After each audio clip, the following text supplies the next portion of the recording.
Shalom peuple de Dieu, merci, que le Seigneur vous bénisse de partout, vous aurez l'opportunité de nous suivre. C'est ici votre frère, le pasteur Christy Tongala Mouloumé, depuis Kinshasa, en République démocratique du Congo. Nous saluons au nom de Jésus, de partout vous aurez la possibilité de nous suivre. Que la paix du Seigneur soit avec vous, dans vos maisons, là où vous êtes confinés. Que la grâce du Seigneur soit votre partage. Nous allons prendre un petit moment pour libérer une pensée de Dieu. Et ensuite, nous allons aussi prier avant de terminer ce moment. Que Dieu vous bénisse. Aujourd'hui, nous allons parler sur un thème, une pensée extraordinaire qui va tous nous édifier. Nous parlerons sur la prière. La prière et ses dimensions. C'est ça notre thème. La prière et ses dimensions. La prière et ses dimensions. Pourquoi ces dimensions? Parce que la prière, comme on a défini ça dès nos bas âges. Certaines personnes disent, dans les définitions que nous avons appris, des définitions primaires, que la prière, c'est un dialogue d'un chrétien avec son Dieu. Nous ne refusons pas. La prière, c'est parler avec Dieu, c'est converser avec Dieu, c'est communiquer avec Dieu. Mais aujourd'hui, nous allons apprendre encore une autre dimension de la prière, une autre définition de la prière, d'après l'Esprit et d'après ce que nous avons vécu en tant qu'homme de Dieu, en tant qu'enfant de Dieu. Nous allons définir autrement la prière. Aujourd'hui, j'aimerais quand même définir la prière comme étant l'exercice de l'Esprit. Pourquoi j'ai dit l'exercice de l'Esprit? C'est que parce que quand nous prions, nous sommes en train de communiquer avec Dieu. Mais cette dimension de la communication ne se passe pas sur le point de vue charnel. C'est vrai que nous avons besoin de trois composants de l'être humain, c'est-à-dire le corps, l'âme et l'esprit. Mais dans la dimension de la prière, celui qui entre beaucoup plus en exercice, celui qui est beaucoup plus en action, bien qu'il est en conformité avec le corps, c'est l'esprit. C'est pourquoi nous définissons en premier lieu la prière comme étant l'exercice de l'esprit, la capacité de faire croître l'esprit. La prière permet à l'homme de grandir spirituellement. Les nourritures de l'esprit sont la prière et la parole de Dieu. C'est-à-dire, autrement dit, la méditation. Mais la prière est un exercice spirituel, un exercice de l'esprit qui fait croître la personne de notre esprit, qui fait croître les muscles de notre esprit. La prière, c'est cette capacité-là que nous avons de pénétrer les mondes spirituels, de communiquer avec Dieu. C'est ça la première et la définition que nous pouvons vous donner par rapport à la prière. Donc retenez que la prière d'entrée de jeu, c'est pour moi, la prière, c'est d'abord l'exercice de l'esprit. Parce que c'est un mouvement que l'esprit est en train d'effectuer pour communiquer avec Dieu. Non seulement pour communiquer avec Dieu, mais pour entrer aussi dans les sphères spirituelles, pour entrer aussi dans le monde spirituel, être en contact avec ce qui est spirituel, ce qui est divin. La deuxième définition de la prière, ça, c'est la définition à ma manière. Mais nous serons convaincus de ça par rapport au texte que nous allons donner. J'ai défini la prière personnellement. Je dis bien personnellement. J'ai défini la prière comme étant une machine de production à multiples produits. Je répète, et celui qui m'entend, entende très bien. Moi, je voudrais aujourd'hui définir la prière comme étant une machine de production à plusieurs produits. Donc, si je peux bien rectifier, je dirais que la prière est une machine de production qui donne des produits divers. C'est-à-dire la prière a la capacité de te produire. Nous avons plusieurs machines. Il existe des machines de fabrication en termes de breuvage. C'est-à-dire ce que nous prenons comme sucrerie, sucré et tout ça. Il existe des machines en termes de biens matériels, en termes de... Donc, la prière, elle n'est pas spécifiée à une seule chose, à un seul domaine. Non, la prière, elle s'étend dans plusieurs domaines. Tout dépend de la foi que tu mets. Parce que dans chaque machine, il faut pomper, il faut qu'il y ait du carburant. Quand vous avez un groupe électrogène, c'est une machine qui doit produire de l'électricité. Mais pour qu'elle commence à fonctionner, il faut carburer ces groupes d'électrogène. Et les carburants qui carburent les groupes, la machine de la prière, le carburant, c'est la foi. Parce que la foi, elle te permet, pendant que tu es en train de prier, d'entrer en connexion avec des choses que tu ne possèdes pas, mais que tu posséderas dans l'avenir. je suis en train de prier en élevant ma main droite. Que l'Éternel te donne la possibilité, par ta prière, de produire plusieurs résultats, de produire plusieurs produits. Tout dépend de ce que tu veux, tout dépend de ce que tu as. C'est comme ça dans la Bible. Vous verrez, la Bible dit plusieurs fois, Jésus répond aux gens, qu'il te soit fait selon ta foi. Même quand tu as prié, il faut appliquer la foi. C'est-à-dire les carburants qui pompent la machine de prière pour agir et te donner ce que tu veux, selon ce que tu désires. Je vais prendre un texte aujourd'hui. Pendant quelques minutes, je vais libérer une pensée et nous allons prier. Nous allons nous arrêter là. 1 Samuel, vous connaissez bien ce texte, le livre d'1 Samuel, chapitre 1er. 1 Samuel, chapitre 1er, à partir du verset 9 jusqu'au verset 13. Je vais lire au nom de Jésus. La Bible dit, Anne se leva. Après que l'on eut mangé et bu à Silo, le sacrificateur était assis sur l'un des sièges près de l'un des poteaux du temple de l'Éternel. Et l'amertume dans l'âme, elle pria l'Éternel et versa des pleurs. Elle fit ce vœu en disant, Éternel, des armées, si tu daignes regarder l'affliction de ta servante, si tu te souviens de moi et tu n'oublies point ta servante, et si tu donnes à ta servante un enfant mâle, je le consacrerai à l'Éternel pour tous les jours de sa vie. Et le rasoir ne passera point sur sa tête.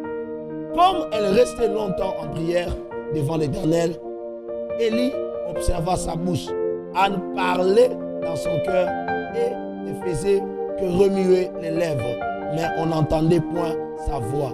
Élie pensait qu'elle était ivre. Parole du Seigneur. Ici, c'est l'histoire de Anne. Je vais parler de la prière, je l'ai définie, mais je vais aussi parler de la première dimension de la prière, parce que nous aurons des numéros à suivre dans les jours suivants par rapport à la prière.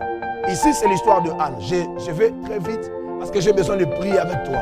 La Bible dit que Anne, c'était la femme de Elkanah, qui avait deux femmes. L'une s'appelait Anne et l'autre s'appelait Pénina. Dans le foyer d'Elkanah, la vie était favorable à Pénina. Parce que comme toute femme dans le mariage, tout ce qu'elle attend, c'est d'être productif. C'est-à-dire de mettre au monde, d'avoir des enfants. Mais ce n'était pas le cas avec Anne. Pénina, au contraire, elle vivait cela. Elle était dans le mariage heureuse, comme on dit. Et puis, elle avait aussi la possibilité de se reproduire, d'avoir des enfants. Ce qui a fait la défaillance de Anne dans le mariage. Et non seulement ça devenait une défaillance, mais Anne, Pénina devenait une pierre d'achoppement pour elle. C'est-à-dire Pénina l'a mortifiée. La Bible dit, Pénina l'a mortifiée en disant, elle était en train de la prendre pour une personne qui est, comment dirais-je, qui est abandonnée et rejetée par tous. Pénina était en train de montrer à Anne que tel que tu es là, tu ne vaux rien. Pénina était en train de montrer à Anne, ici c'est moi. Parce que vous connaissez la rivalité de femmes, comment est-ce que ça se passe. Pénina, et la Bible dit, chaque fois que Anne allait pour prier, parce que Anne avait comme espérance, ça c'est moi qui l'ai dit, que la prière c'est aussi l'exercice de l'esprit, mais que la prière est aussi une machine, comme j'ai dit, une machine de production. Elle peut te donner tout ce dont tu as besoin. Anne avait cette espérance. Elle ne cessait de monter au temple pour aller chercher Dieu, mais pour exercer aussi la prière. La Bible dit ici que Anne montait, après qu'on eut mangé et bu à Silo, elle monta au temple pour aller prier. Écoutez-moi très bien, les motivations de la prière commencent déjà par l'attitude que l'on a. Les autres ont l'attitude de défaite. Mais moi, je prie à cause de l'attitude du problème qui est en train de me pousser à aller vers la prière. Anne savait, je pouvais rester ici manger, je pouvais rester ici boire avec tout le monde. Mais le problème est que ma vie n'est pas conforme à tout le monde. Il faut que les gens qui s'approchent de la face de Dieu comprennent que la prière, c'est l'apanage des hommes et des femmes. Ils ont compris que la prière, c'est une situation individuelle. Nous sommes nombreux. Moi, ma situation, c'est une situation individuelle. À ces moments-là, mes frères, à ces moments-là, mes soeurs, la prière devient un appel. Lorsque la prière devient un appel, c'est-à-dire tu sors l'appel à la prière à cause de la souffrance qu'il y a en toi. La souffrance qu'il y a en toi devient une motivation pour venir vers la face de Dieu. La souffrance qu'il y a dans ton cœur. Écoutez, Écoutez, moi, je ne suis pas marié, mais je me mets avec les hommes et les femmes mariés. Moi, je n'ai pas de boulot. Je me mets avec des amis qui ont de boulot. Moi, je n'ai pas d'argent. Je me mets avec des hommes et des femmes qui ont de l'argent. Écoutez, moi, je ne veux pas me contenter à être un Mulunda Wabadjinabi, comme on dit chez nous, un ami de ceux qui possèdent, un ami de ceux qui ont beaucoup d'argent. Non, non, non, non, non. J'ai la possibilité aussi de devenir. Mais ma seule chance et mon seul recours, c'est la prière. C'est pourquoi il y a un homme de Dieu qui a dit, moi, j'ai recours à la prière. Parce que les autres, c'est qu'ils ont reçu dans la facilité, c'est qu'ils ont reçu par héritage. Il existe sur cette terre des hommes qui réussissent par héritage. Il existe sur cette terre des hommes qui réussissent parce qu'ils ont eu des opportunités. C'est que l'héritage ne m'a pas donné. C'est que l'opportunité des hommes ne m'ont pas donné. La prière va me le donner. C'est pourquoi Anne a dit, PL Cana, tu me donnes des portions comme les autres. Tu me donnes même des portions doubles. Mais ça ne résout pas mon problème. Mon problème, c'est avec celui qui m'a créé. Je suis femme. Il est écrit dans la parole de Dieu. Dans mon pays, dans ton pays, il n'y aura ni femme stérile, ni femme qui avorte. Comment moi, je suis femme. Je suis dans la maison de l'Éternel. Je ne porte pas d'enfant. Anne a dit, ça n'est assez. Je ne vais pas rester à la maison. Je monterai pour aller à la prière. Écoutez-moi mes frères et sœurs, nous sommes dans la période de confinement. Mais je vais vous dire une chose. Il y a des secrets, des prières qui se font dans les coulisses, qui réussissent aussi. Ça c'est une parenthèse que je suis en train d'ouvrir. Mais il y a des secrets de prières qui se font dans les temples. Pourquoi Anne doit aller dans les temples? Ça c'est une parenthèse que je dois vous dire pour essayer de motiver aux hommes et aux femmes qui seront en train de me suivre partout dans le monde, que le temple reste toujours temple. Elle cache beaucoup de mystères. Il y a une différence entre la prière faite dans nos maisons et la prière faite dans les temples.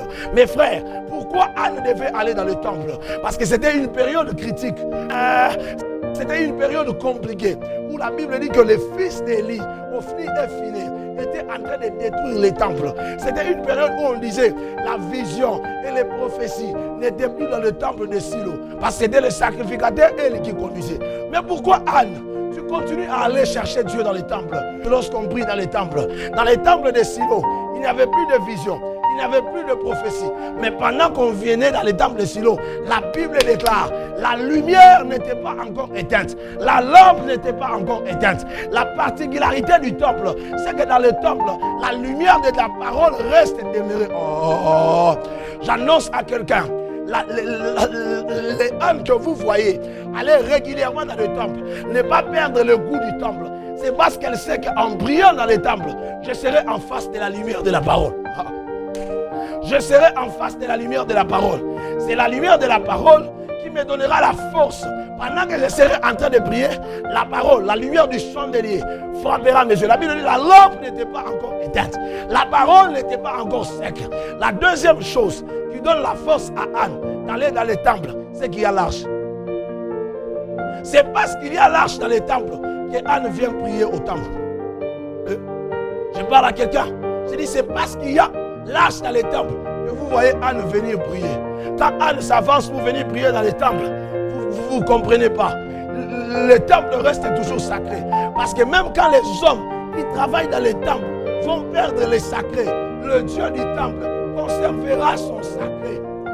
C'est pourquoi on appelle ça le sacerdoce, le saint des saints. Le Dieu de la maison de Dieu prend soin de sa maison. Je disais, pourquoi Anne part prier dans les temples? Parce que dans les temples, il y a l'arche de l'alliance. L'arche de l'alliance cache quoi? On appelait ça l'arche de l'alliance, mais on a aussi appelé ça arche du témoignage.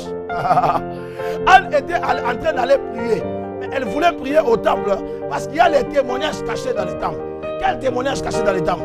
L'arche que vous voyez là, elle a permis à Israël de traverser la mer Rouge à sec. L'arche que vous voyez là, à l'intérieur de l'arche, il y a la verge d'Aaron. Ça, c'est le témoignage d'un Dieu puissant. La verge d'Aaron. La verge d'Aaron était déjà sec. Quand Anne était en train de prier, elle regardait l'arche. Elle savait qu'à l'intérieur de l'arche, il y avait une verge sec. Vous savez ce qui s'est passé avec la verge d'Aaron? La verge d'Aaron qui était sec a fleuri après 3 jours. C'est que le Dieu que je suis en train de prier est capable de rendre ce qui était sec et de lui donner encore la capacité de produire, de faire. Je prie au nom de Jésus, pendant que tu seras en train de te connecter avec le temple, que le Dieu qui transforme le sec en fécondité transforme aussi le sec de ta vie. Anne avait un témoignage. Elle avait un témoignage. Quand elle priait, c'est moi qui le dis, certainement elle disait, Éternel mon Dieu, la verge d'Aaron qui a été sec a fleuri après 3 jours. À combien plus forte raison, moi, ta servante? La verge d'Aaron est le témoignage. Et comme nous avons le témoignage, l'apôtre Paul a dit, comme nous sommes entourés de plusieurs témoins, nous donc aussi, c'est possible aussi avec toi. Parce qu'il y a le témoignage dans le temple de Silo. L'arche est là. Comme l'arche est là, elle rappelle à Dieu ce qu'il a fait. Ce que Dieu a fait avec Israël, il le fera avec toi.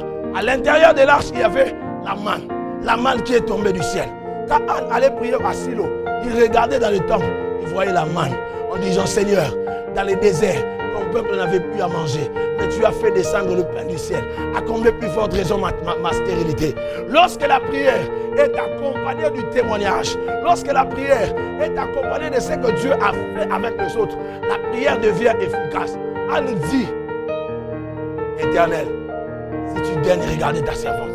La troisième chose qu'elle avait, qu'il y avait dans l'arche de l'Alliance, c'était les tablettes de la loi. Moïse est monté sur la montagne. Dieu a écrit de sa propre main les lois que Israël devait accomplir et marcher avec.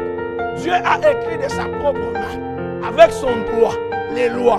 Quel miracle, quel exploit. Quand Anne allait dans le temple, il regardait l'arche, il disait à Dieu, Éternel, souviens-toi. Et même au temps de Moïse, tu as écrit avec ta signature de main.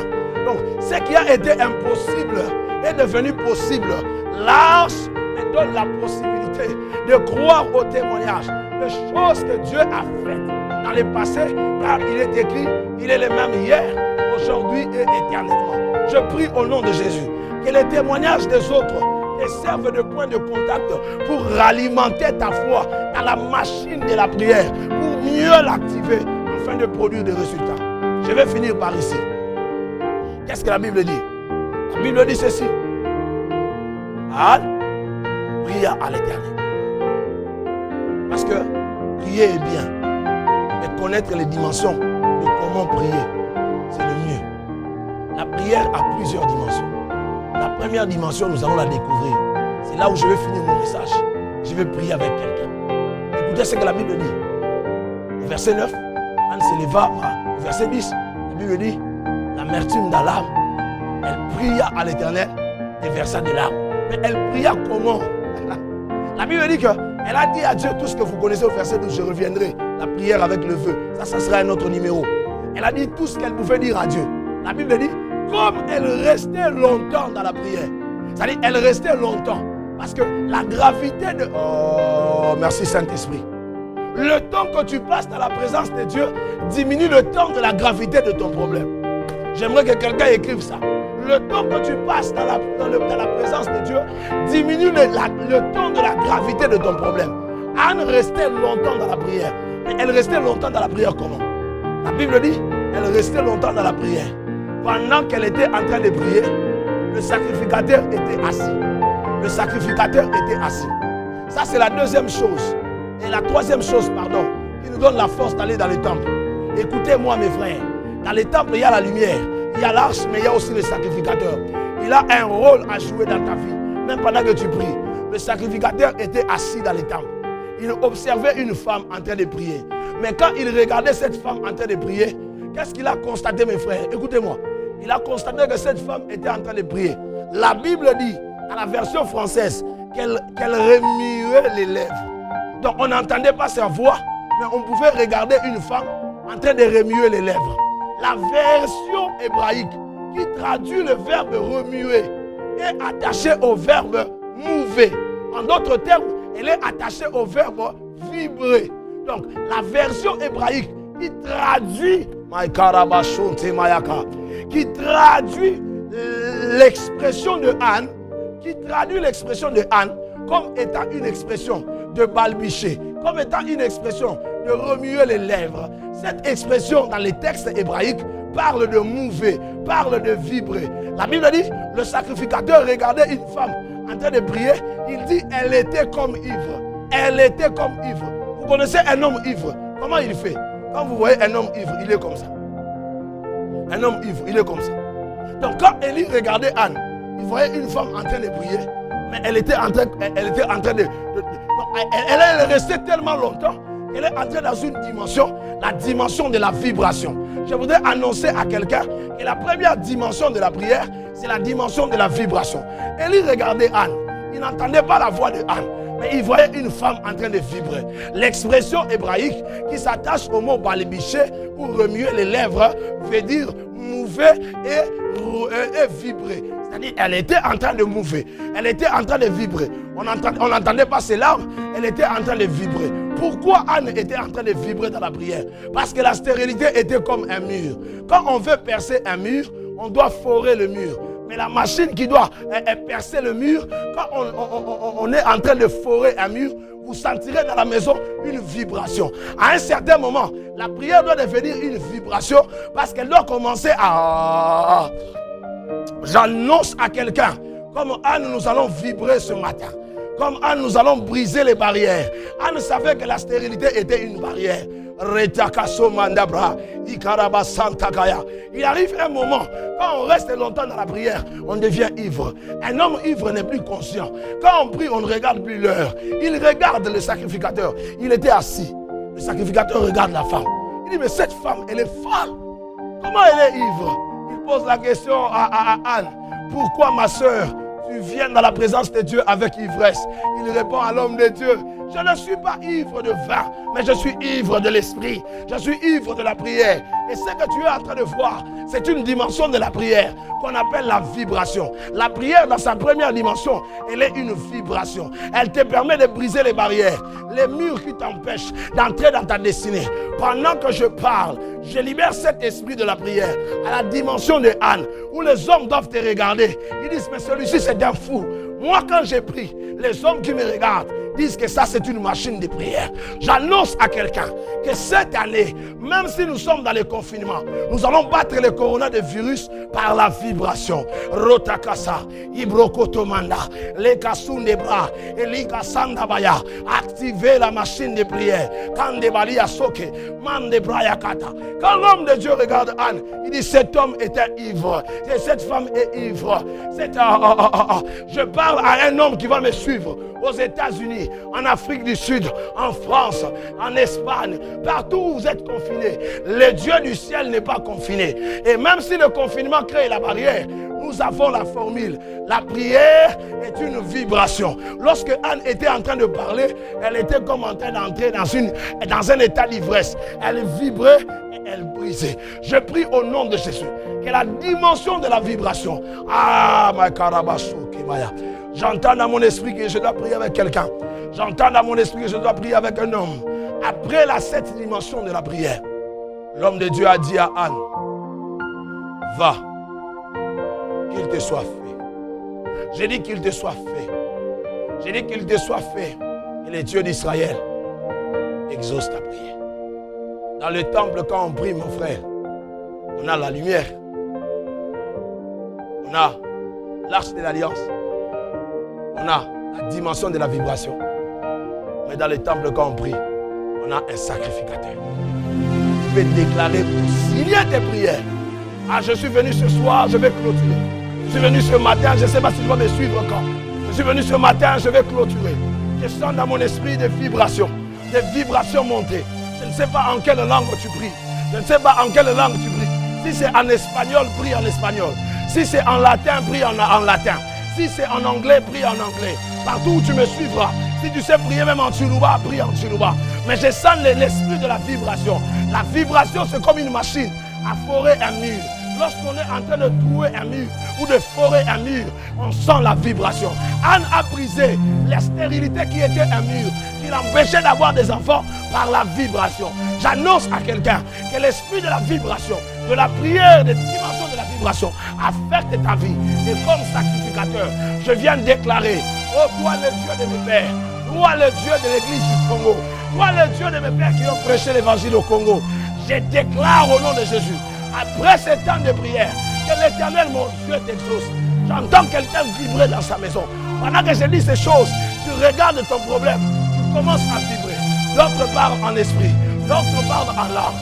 Imakando Braya, Elika Soka, Meria Sondeka, Mekatula Bra, Levasunte, Malikato et Maliaso, Nakalaka Sunte, Ali Askuna, Ve Akatu Ama Idesken Amama, Ondeka, Meria Sonke, Mandekaluta, Alessa Afamaya, Untebra, Ike Maraba, Unte, Laikete Maso, Nika Untafai, Liba Sonteka, Meri Kunte, Alessa Kuntefa, Mekanda Barobo, Esprit des prophètes, Mankenda Kunte Mayaka, Leka Suntema, opération spirituelle, Leka Kunte Mayaba, machine de prière, Elisa Kantema, commence à prier, commence à déclarer des choses toute la vie, commence à déclarer que le corona est fini. Roboko Shatabra, Ikandaba Sakabaya. J'entends une femme prier dans sa maison. J'entends un homme prier dans sa maison.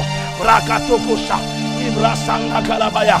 L'Esprit de Dieu est en train de me dire que tout celui qui suivra ces instants de prière, nous allons entrer Rebo Shakamana à un mois de restauration.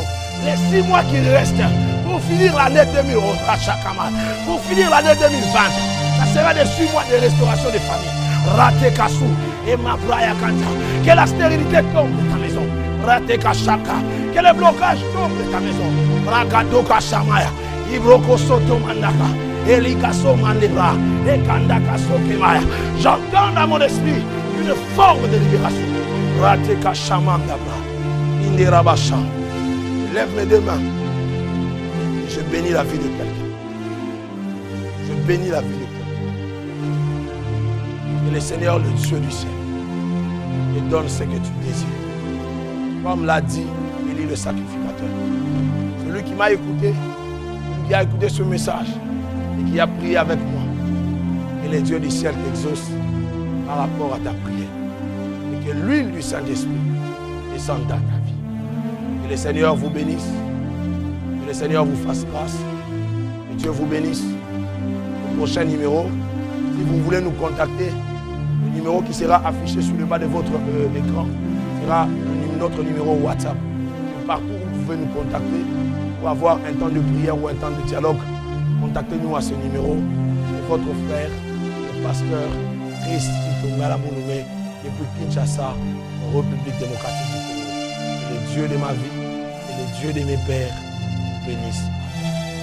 Ciao, merci à vous.